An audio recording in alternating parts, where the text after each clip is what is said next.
यहाँ पे देखो समझना ये है कि जैसे मान लो कोई बच्चा है, वो क्लास 12th पढ़ के आ रहा है अभी, और अगर उसने स्टार्टिंग कर दिया, सीधे क्वेश्चन लगाना चालू कर दिया, उसकी मैथ्स पहले से ही वीक थी, या फिर वो सुन रहा है टॉपर से कि कैलकुलेशन बहुत इंपॉर्टेंट है, वो सिर्फ कैलकुलेशन की तरफ जा रहा है, तब भी दिक्कत वाली बात है। देखो, एक ओवरऑल सब्जेक्ट को पहले आप समझो।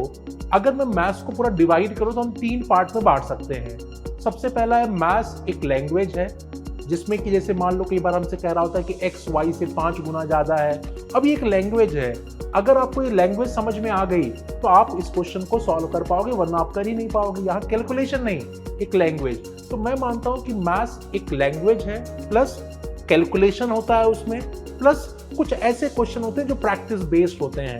तो बच्चे क्या करते हैं, वो सिर्फ कैलकुलेशन की तरफ जा रहे होते हैं। तो ये वाली प्रॉब्लम है कि ओवरऑल मैथ्स आपको समझनी है, आपको उसकी लैंग्वेज में भी ध्यान देना है, कैलकुलेशन में भी ध्यान देना है, और साथ ही साथ जो आपके समझने वाला पार्ट है कि भाई यहाँ पे अंडरस्टैंडिंग बिल्ड करनी टॉपिक में, फॉर एग्जांपल ज्योमेट्री हो गया, ट्रिगो हो गया, एक अंडरस्टैंडिंग बिल्ड कर रहे होगे आप वहाँ पे, इस तरह के क्वेश्चन को भी आपको समझना है। तो सबसे पहले आप बेसिक से स्टार्ट करो, फिर आप मैथ्स की तरफ बढ़ोगे तो डेफिनेटली आप मैथ्स में अच्छा कर ही रहे होगे।